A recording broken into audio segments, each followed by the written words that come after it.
શાંતિ મિત્રો, આજે આ આપણે હિમેજ શેકવાની છે। જો હિમેજ આવી નાની હરડે જેવી લાગે છે, જો તમને નજીકથી બતાવું આ રીતની આવે છે। આને આપણે ઘીમાં શેકવાની છે। આ ખાવાથી તમને એસિડિટી કે અપચો રહેતો હોય તો મટે છે। તો હું તમને ઘીમાં શેકીને બતાવું। જો આપણે એક બાઉલમાં નાખી છે। હવે આપણે એમાં 2 ચમચી ઘી નાખીશું। જો હું નાની ચમચી લઉં છું, તમારે મોટી હોય તો તમે મોટી ચમચી લેજો।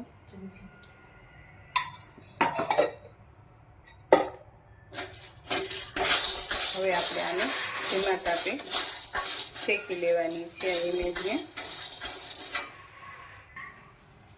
જો આ હરડે આપણે ફૂલીને સરસ થઈ ગઈ છે। આપણે આને 10 મિનિટ શેકાતા થઈ છે। હવે આપણે ગેસ બંધ કરી દેવાનો છે અને આપણે એમાં સંચળ ભભરાવાનું છે। ઉપરથી સંચળ આવે છે જે કાળા નમક કે જો આ સંચળ છે। સંચળ આપણે સ્વાદ પ્રમાણે એમાં નાખવાનું છે।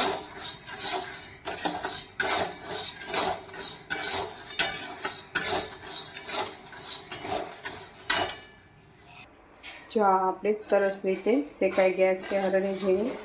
હવે આને આપણે તમે એમનામ પણ ખાઈ શકો છો। જો તમને એમનામ ન ભાવે તો આને તમે પાવડર કરીને પણ ફાકી બનાવી શકો છો।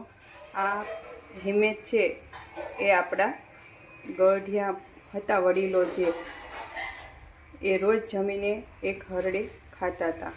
જેમ આપણે મુખવાસ ખાવી એમ એ લોકો હરડે ખાતા હતા। તો તમે પણ ચોક્કસથી આ રીતની હરડે હિમેજ છે। આ હિમેજને આપણે આમ ગણો તો નાની હરડે પણ કહી શકાય, પણ આમાં એનું સાચું નામ હિમેજ છે।